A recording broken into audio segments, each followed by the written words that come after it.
So very good morning to you all. So today we are going to take on the topic, study on the topic, fundamentals of data analysis. So here the topic is exploring data analytics. And here the main subtopic is calculating and interpreting common descriptive statistics.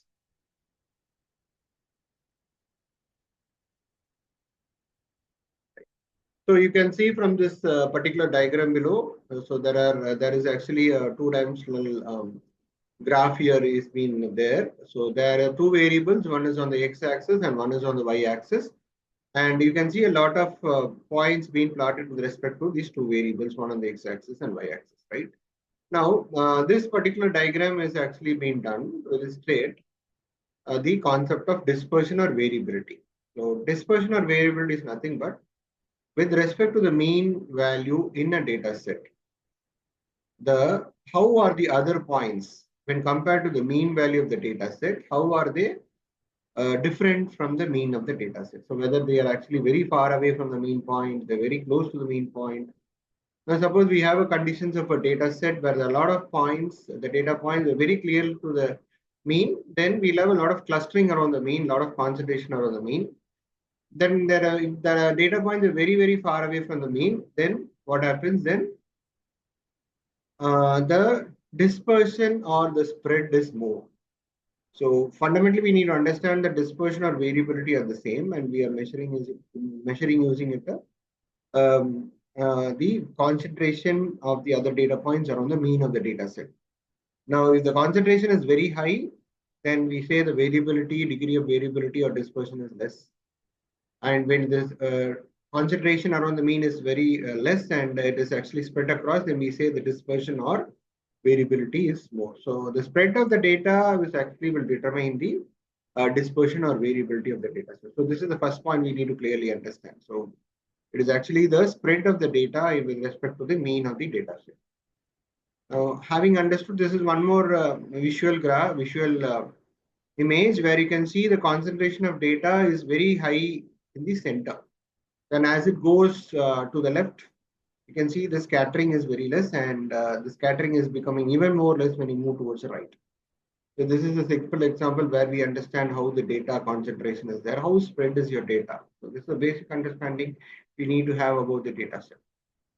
Now, the dispersion can be measured, and there are measures for measuring it. So these are called the measures of how the dispersion is measured. Now, there are two kinds of measures. One is absolute measures of dispersion, and the second is relative measures of dispersion.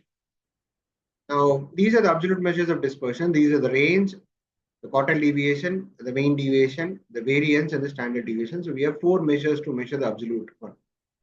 And the relative measures of dispersion are coefficient of range, coefficient of quartile deviation, coefficient of mean deviation, and coefficient of variation. So these are the four relative measures of dispersion: coefficient of range, coefficient of quartile deviation, coefficient of mean deviation, and coefficient of variation.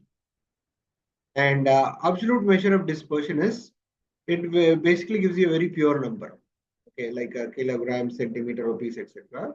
And range is a very commonly used measure of dispersion.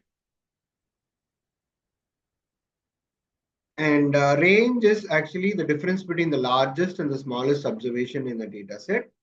So range is denoted by L minus S, where L is the largest value and S is the smallest value. And you can see a simple sum where there are 7 employees, and these are the 7 data points, 6 data points. And when we want to calculate the range, as you know, is actually the largest minus smallest. The range of the income of the employees is 8,500 minus 5,500. So the range is actually 3,000 is the range. And now when we go for group data, the range formula is as given in the slide. The upper class boundary of the highest interval minus lower class boundary of the lowest interval. So this is actually the range when you compare to the group data. You know the fundamental difference between the group and the group data is ungroup data is raw data. Group data is actually putting up based on a structure, and it will have an organized. It will be organized. For example, a frequency distribution table is actually a very simple example of a group data. So this is actually the range for the group data. And for example, if you talk about this particular class interval, where we have the scores in the second periodical test, this is the data. Faith in mathematics. So this is where in the scores. The topic is faith in mathematics, test 7. So we have scores, class intervals, and we got the corresponding frequencies. Now this is the solution. The upper class limit of the highest interval. So highest class interval is actually measured by the frequency. So 61. So if we talk about highest interval is actually 46 to 50 is the highest class interval. So 50 is the upper limit, class limit. And upper boundary is actually the 50 minus 0.5, which is 49.5. Now lower limit, class limit of the lowest interval is 21. And lower class boundary of the lowest interval 21 minus 0.5, 20.5. So range is actually the difference between this upper class boundary of the highest interval minus lower class boundary of the lowest interval 50.5 minus 20.5. The range is 30. So therefore, the range of the given data set is 30. So this is actually the range calculation for a group data. So we can also do a sample calculation for this data in a similar manner. And when to use range? The range is used when you have ordinal data, or you don't, or you have to present your results to the people with no or little knowledge of statistics. So range is a very predominant measure, and it's fairly used in scientific work that is fairly insensitive because it only depends on the low range and upper range. So thank you very much for watching this video. We'll continue the discussion in the next class.